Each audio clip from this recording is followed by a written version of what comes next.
రాజేంద్ర రెడ్డి గారు, ఆంధ్రప్రదేశ్లో గడిచిన 10 yearsగా మనం వింటున్న మాట ఆంధ్రప్రదేశ్ అప్పుల పాలైపోయింది అని. ఆంధ్రప్రదేశ్ వచ్చే 10 ఏళ్ళు అప్పులు చేయకుండా అప్పులు కట్టే పరిస్థితిలో ఉండాలంటే ఏం చేయాలి? అందరికీ నమస్కారం అండి. ప్రత్యేకంగా వైఎన్ఆర్ గారికి అండ్ వే టు న్యూస్ అందరికి కూడా. ఫస్ట్ సెషన్ కాబట్టి కొన్ని అడ్వాంటేజెస్, కొన్ని డిసడ్వాంటేజెస్. డిసడ్వాంటేజ్ ఏమంటే సెట్టింగ్ కొంచెం పట్టిందనమాట. సో మీరు అడిగిన question straight to the question రావాలంటే, ఈ రాష్ట్ర విభజన ఏదైతే పునర్వ్యవస్థీకరణ జరిగిందో ఒక ప్రత్యేకమైన పరిస్థితుల్లో అన్నమాట. ఎందుకంటే మెజారిటీ ఆఫ్ ద పీపుల్ ఎవరికి యాక్చువల్గా పునర్వ్యవస్థీకరణ అనేది ఇక్కడ లేదు, ఆంధ్ర రాష్ట్రంలో ఇక్కడ. కరెక్ట్.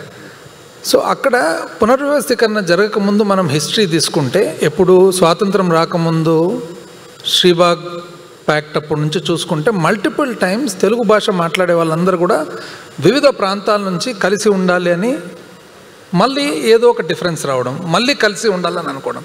ఎందుకంటే తెలుగు భాష మనం అందరం కూడా మాట్లాడినా కూడా north coastal quite different from coastal, quite different from Rayalaseema, quite different from Telangana. కానీ అందరు కూడా మాతృభాష తెలుగు. ఏదేమైనా కూడా ఎప్పుడైతే పునర్వ్యవస్థీకరణ జరిగిందో దాని ప్రధానమైన పరిణామం ఏమంటే, మనము ప్రధానంగా ఒక అగ్రికల్చర్ మీద, వ్యవసాయం మీద ఆధారపడిన రాష్ట్రం అయిపోయినామన్నమాట. అంటే సర్వీసెస్ కానీ, తర్వాత వ్యాపారం కానీ, ఇండస్ట్రీస్ కానీ ఎక్కువ శాతము హైదరాబాద్ వలన తెలంగాణకు వెళ్ళిపోవడం, మనకు రావడం. సో ఏదైతే అప్పుల పాలైంది అని అనడం మాత్రము చాలా అవాస్తవం. ఎంతోమంది, ఎందుకంటే పేర్లు పార్టీలు చెప్తే బాగుండకపోవచ్చు వేదిక మీద నుంచి, ఏది మాట్లాడినా కూడా రాష్ట్ర ప్రెస్టీజ్ ఏమవుతుంది అన్న. మళ్ళా ఇప్పుడు మాత్రం రాష్ట్ర ప్రెస్టీజ్ అప్పుల పాలైంది అనడంలో ప్రెస్టీజ్ ఏమైనా పెరుగుతుందా? ఎందుకంటే వాస్తవము అప్పుల పాలు కాలేదు. అయితే ఇది కొంచెము టెక్నికల్గా ప్లస్ ఫిగర్స్తో కూడిన అంశం కాబట్టి మీరు పర్మిట్ చేస్తే I refer to some figures.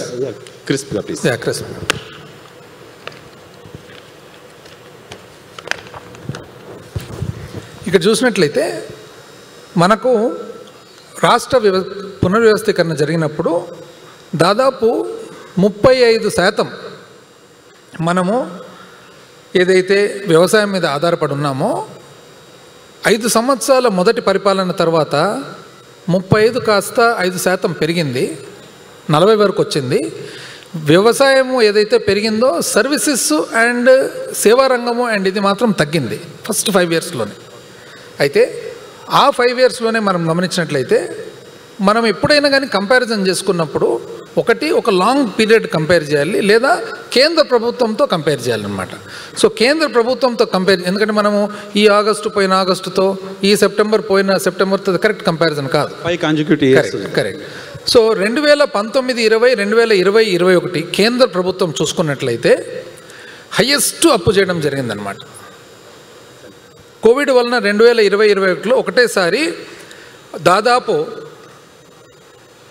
60% వరకు డెట్ జిఎస్టీ అప్పు స్థూల ఉత్పత్తితో తీసుకున్నట్లయితే ఆ శాతం వరకు పోయిందనమాట.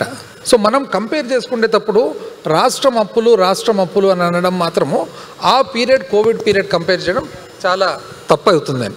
అయినా ఒకవేళ 2014 నుంచి 19 ఒక పీరియడ్గా, 19 నుంచి 24 వరకు ఒక పీరియడ్గా, ఎందుకంటే ఈ రెండు కూడా ఆర్థిక సంఘాలకు కరస్పాండ్ అయ్యేట్టుగా 2 రాజకీయ పార్టీలు పరిపాలించినాయి కాబట్టి పరిణామం చూసుకుంటే 2015, 16 నుంచి 19 వరకు చూసుకున్నట్లయితే కేంద్రం నుంచి మనకు ఏదైతే వాటా వచ్చిందో 3.7% వాటా వచ్చింది. 2019 నుంచి 24 చూసినట్లయితే కేంద్రం నుంచి మనకు 3 మాత్రమే వచ్చిందనమాట. అంటే కొన్ని వేల కోట్లలో తేడా వచ్చిందనమాట. అదేవిధంగా మనం ఒకవేళ ఇంతకుముందు చెప్పినట్లుగా కేంద్రము అప్పు శాతం చూసుకుంటే సహజంగా స్థూల ఉత్పత్తిలో ఏదైతే 50% కంటే తక్కువ ఉంటుందో 2020-21లో 60.7%కి వెళ్ళిపోయిందనమాట. అదేవిధంగా మనము వివిధ రాష్ట్రాలు అన్నీ కలిపి తీసుకున్న అప్పు చూస్తే వివిధ రాష్ట్రాలన్నీ కూడా 2014-15 నుంచి 2019 వరకు చూసుకున్నట్లయితే 1.9% అయితే 2019 నుంచి 2024 చూస్తే 2.4%కి వచ్చింది. అంటే అన్ని రాష్ట్రాలు కూడా అప్పు చేయడం ఎక్కువైందనమాట. అదేవిధంగా ఏదైతే కేంద్రం నుంచి రావాల్సిన వాటా చూసుకున్నట్లయితే 2014-19 నుంచి 2019 వరకు చూసుకున్నట్లయితే ఫస్ట్ 5 సంవత్సరాలు 47% మరి కేంద్రం నుంచి పన్నుల్లో వివిధ దాంట్లో మనకు వాటా వస్తే 46% మాత్రమే 2019 నుంచి 24 వరకు వచ్చిందనమాట. ఇది కాక మామూలుగా మనకు ఒక పరిమితి ఉంటుంది, ఆ పరిమితిలోకే మనము అప్పు చేయాలన్నమాట. అట్లాంటిది 2014 నుంచి 2019 వరకు చూసినట్లయితే పరిమితి దాటి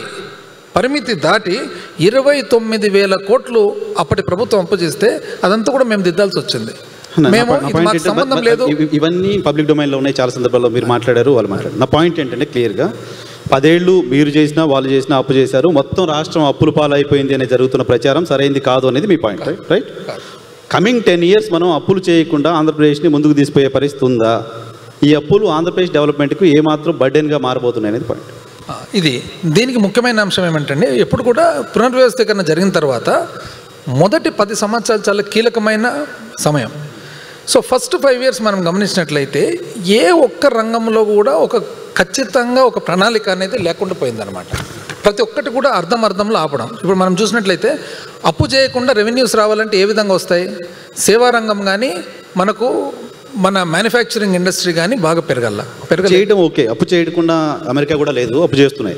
కానీ చేస్తున్న డబ్బులను ఎక్కడ ఖర్చు పెట్టారనే దాని మీద పాయింట్ వస్తుంది. మీరు ఫస్ట్ 10 ఇయర్లో మొత్తం 3 లక్షల కోట్లు 4 లక్షల కోట్లు చంద్రబాబు నాయుడు అప్పు చేశారు అని మాట్లాడారు. తర్వాత మీరు వచ్చిన తర్వాత 10 లక్షల కోట్లు 15 లక్షల కోట్లు అప్పు చేశారు. తప్పు.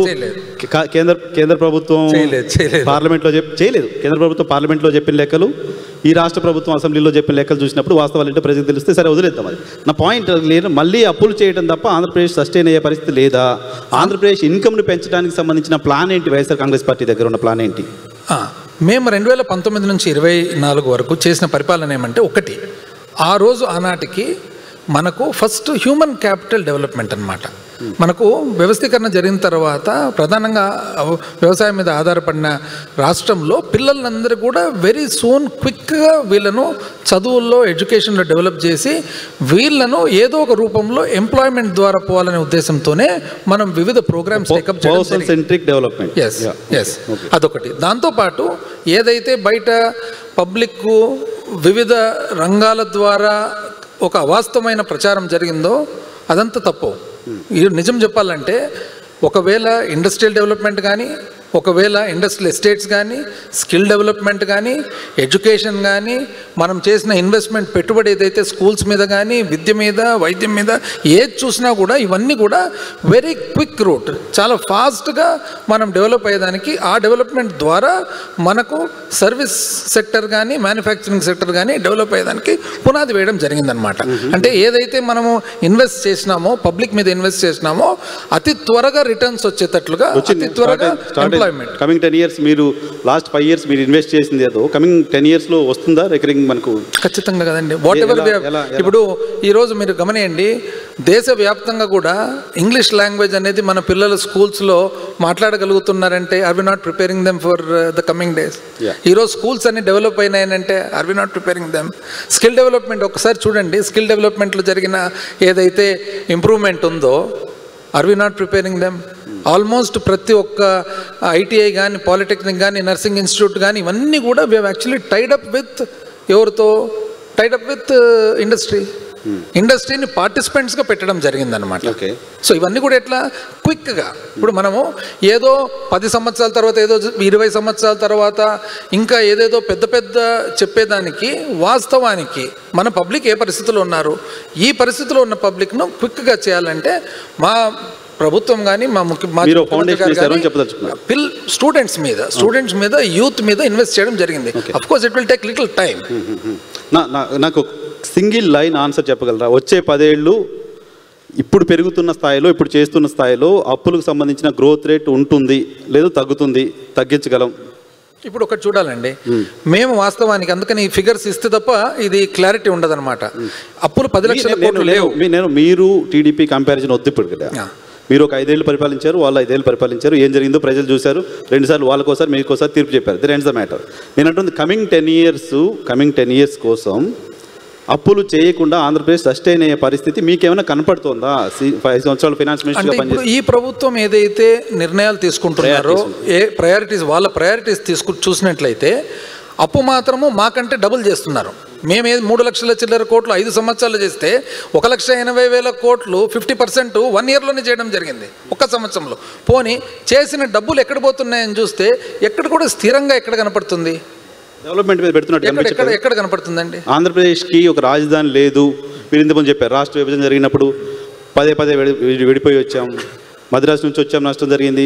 హైదరాబాద్ డెవలప్ చేసాము, బయటకు వచ్చాం, నష్టం జరిగింది. ఇప్పుడు ఆంధ్రప్రదేశ్కి ఒక క్యాపిటల్ కావాలనే ఎమోషన్ ఉంది కదా, దానిపైన ఖర్చు పెట్టడం నిరర్థకంగా ఎలా కనపడుతుంది మీకు? ఇప్పుడు ఒక ఉమ్మడి కుటుంబం తీసుకుందామండి, ఇద్దరు అన్నదమ్ములు ఉంటారు, భాగాలు పోతారు ఏదో రోజు ఏ కారణం వలనో. భాగాలు పోయినప్పుడు ఒకరికేమో వ్యాపారం వస్తుంది, ఒకరికి వ్యవసాయం వస్తుంది. సిమిలర్ అనుకోండి.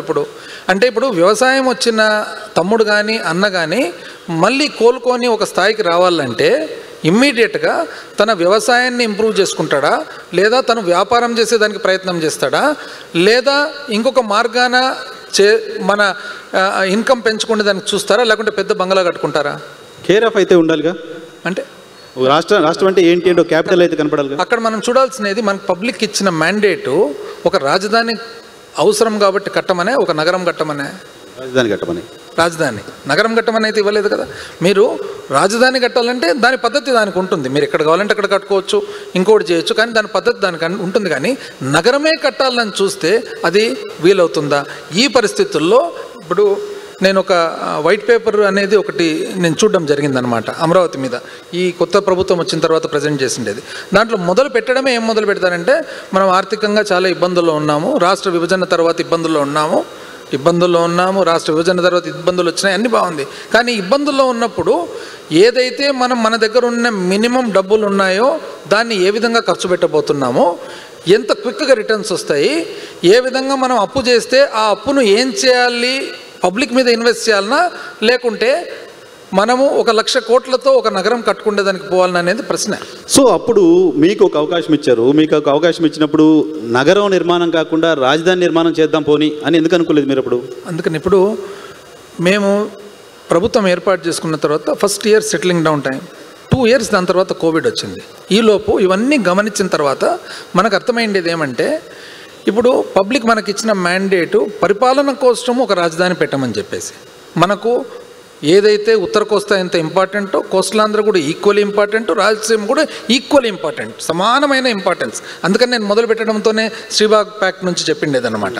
అయితే ఇందులో డీసెంట్రలైజ్డ్ డెవలప్మెంట్ ద్వారా అన్ని చోట్ల కూడా అభివృద్ధి చేస్తూ, ఇండస్ట్రియల్ ఎస్టేట్స్ అభివృద్ధి చేస్తూ, రోడ్స్ తెచ్చి, ఏదైతే పోలవరం ప్రాజెక్ట్ ఉందో పోలవరం ప్రాజెక్టును త్వరగా కంప్లీట్ చేస్తూ, అదేవిధంగా మనకు ఆ సమయానికి నగరాలు కట్టేంత శక్తి, సామర్థ్యము, స్తోమత ఎవరికీ ఉండదు. కాబట్టి ఈరోజు హైదరాబాద్ వెలిసిందంటే 400 సంవత్సరాలు పట్టింది. నగరం కట్టే స్తోమత లేదు, నగరం కట్టడం వైబిలిటీ కూడా కాదు. డబ్బులన్నీ తీసిపోయి నగరం పై ఎలా పెడతాం మీ పాయింట్.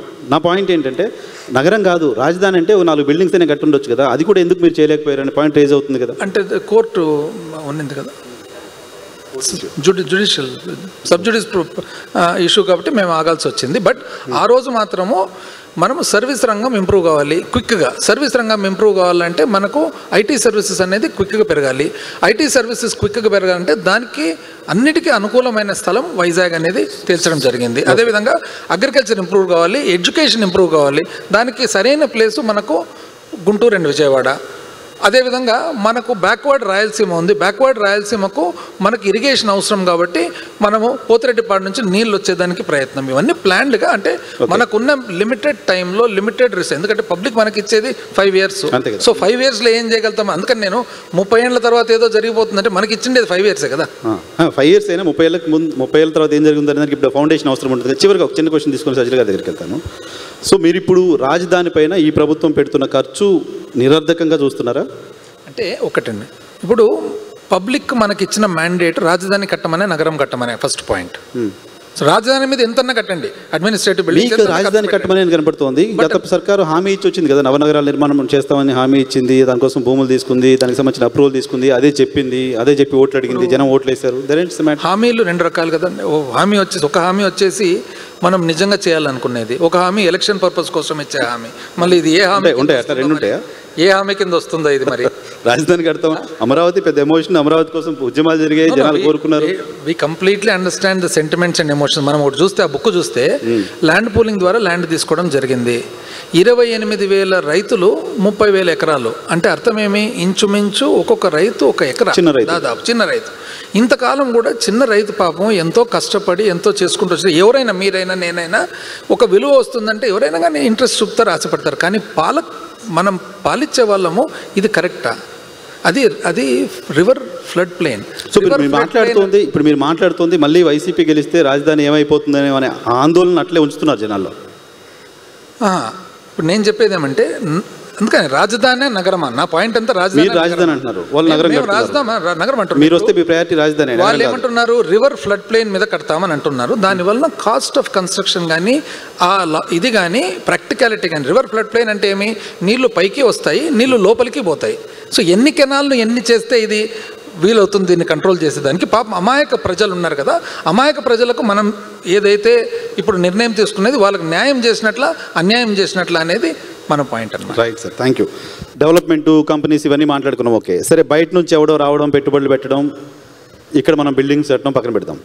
అమరావతి, పోలవరం. ఆంధ్రప్రదేశ్ అంటే ఏపీ, ఏ అంటే అమరావతి, పి అంటే పోలవరం. ఈ 2 పూర్తయితే పోలవరం ఒక జీవనాడి అని మాట్లాడుకున్నాం.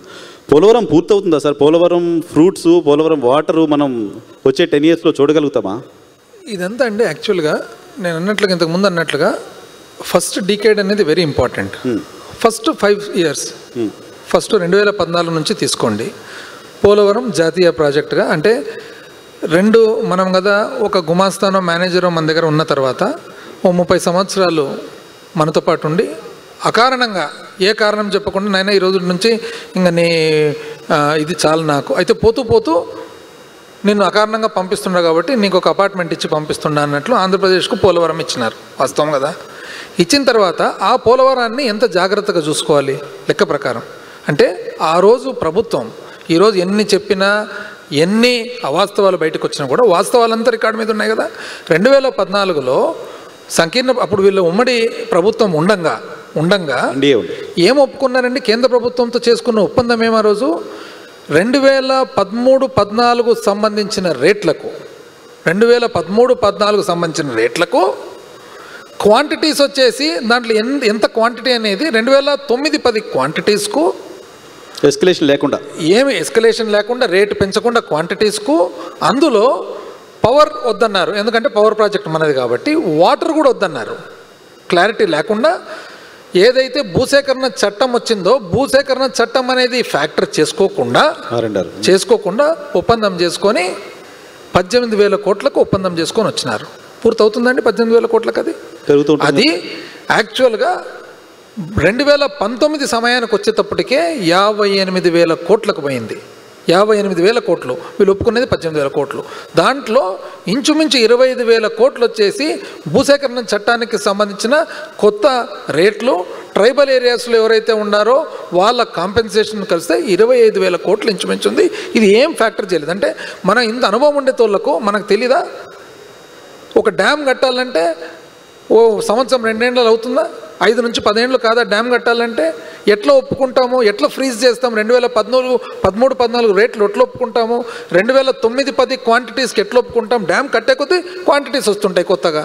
అసలు ఒప్పుకోవాల్సిన అవసరం ఏమొచ్చింది అంత హడావిడిగానే చేసి? అది ఎప్పుడు మళ్ళా 2018-19లో 2018-19లో ఇది ఏది మొత్తం ఈ డిఫెక్ట్స్ అంతా కూడా టెక్నికల్ డిఫెక్ట్స్ గవర్నమెంట్తో సెంట్రల్ గవర్నమెంట్. ఎందుకంటే సెంట్రల్ గవర్నమెంట్కు సంపూర్ణ బాధ్యత ఉంది.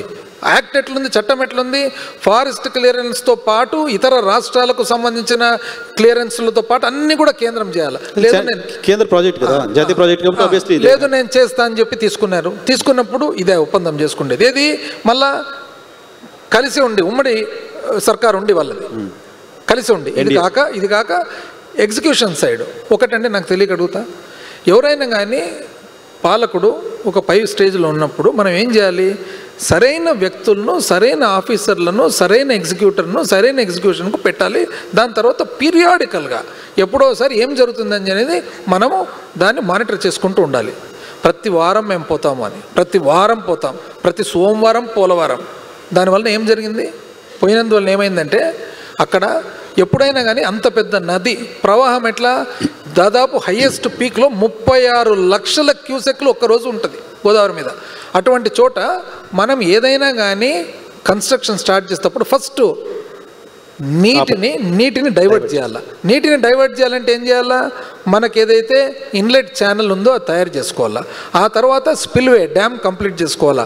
ఆ తర్వాత అవుట్లెట్ మళ్ళీ ఆ నీళ్ళు మళ్ళీ నదిలోకి ఎంటర్ కావాలా. అప్పుడు మనము ఏం టేకప్ చేయాలా? కాఫర్ డ్యాము, డయాఫ్రమ్ వాల్, ఇవన్నీ వీళ్ళు ఏం చేసినారు? అసంపూర్తిగా 2019 ఎలక్షన్ లోపల హడావిడిగా ఏదో చేయాలనే ఉద్దేశంతో ఇన్లెట్ ఛానల్ కంప్లీట్ కాకుండా, స్పిల్వే కంప్లీట్ కాకుండా, అవుట్లెట్ ఛానల్ కంప్లీట్ కాకుండా, కాఫర్ డ్యామ్ అనేది కంప్లీట్ కాకుండా డయాఫ్రమ్ వాల్ స్టార్ట్ చేసినారు. డయాఫ్రమ్ వాల్ అంటే అర్థం ఏమి? డయాఫ్రమ్ వాల్ ఎప్పుడు కూడా ఆపదు. అది ఓన్లీ నీళ్లు ఇటుపక్క నుంచి అటుపక్కకు, అటుపక్క నుంచి ఇటుపక్కకు రానికుండా చూస్తుంది. ఎక్కడి నుంచి వస్తుంది diaphragm wall? Godavari river bed ఏదైతే ఉందో బెడ్ లోపలికి పోయి అక్కడి నుంచి ఇసుకంతా దాటి, ఇసుక దాటినాక నీళ్ళ వరకు వస్తుంది. టెక్నికల్ సబ్జెక్ట్ చాలా సార్లు మాట్లాడుకున్నాం. సరే, వాళ్ళు తప్పు చేశారు, తర్వాత మీకు 5 ఏళ్ళ అవకాశం వచ్చింది. కమింగ్ 10 years మనం గోదావరి ఫ్రూట్స్ తీసుకోగలమా? దానికి మీరు అడిగిన క్వశ్చన్కు ఇది చెప్తే తప్ప సమాధానం రాదు. అయితే వీళ్ళు ఏం చేసినారు? కాఫర్ డ్యామ్ కంప్లీట్ చేసుకోకుండా డయాఫ్రమ్ వాళ్ళు కట్టినారు. కట్టిన తర్వాత ఏమైంది? 2019-20 ఫస్ట్ ఇయర్ మేము వచ్చిన తర్వాత ఫ్లడ్ వచ్చింది. సెకండ్ ఇయర్ కూడా ఫ్లడ్ వచ్చింది. కంప్లీట్ కానందువల్ల ఏమైందంటే ఫ్లడ్ వచ్చి డయాఫ్రమ్ వాల్ను డ్యామేజ్ చేసింది. ఎందుకు డ్యామేజ్ చేసింది? కాఫర్ డ్యామ్లో 2 గ్యాప్స్ ఉన్నాయి కాబట్టి. గ్యాప్స్ ఎందుకు ఉన్నాయి? గ్యాప్ పెట్టకుంటే వెనకాల గ్రామాలు మునిగిపోతాయి. సో ఇదంతా చేసి డ్యామేజ్ అయితే మేము 2019 నుంచి 24 వరకు కంప్లీట్ ఏమేమి మేము సాధించినది?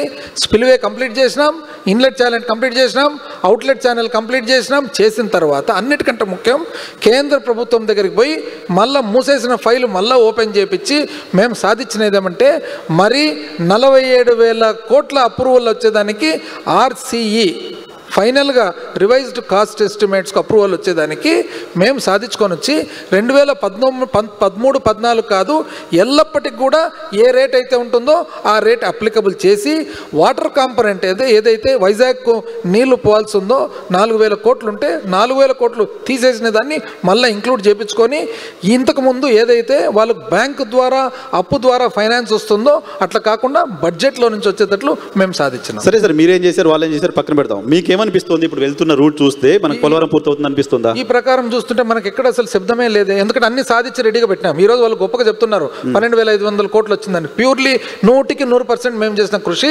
మార్చిలో అప్రూవల్కి పోయింది.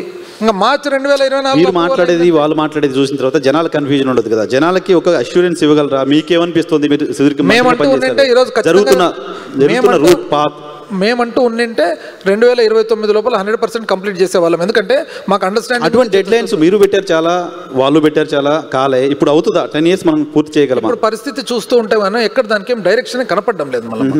ఎందుకంటే మనకి ఎక్కడ చూస్తున్నాం అసలు? ఇంతకుముందు ఏదో ప్రతి సోమవారం పోలవరం అన్నారు, ఇప్పుడు ఎక్కడుంది? వారం లేదు.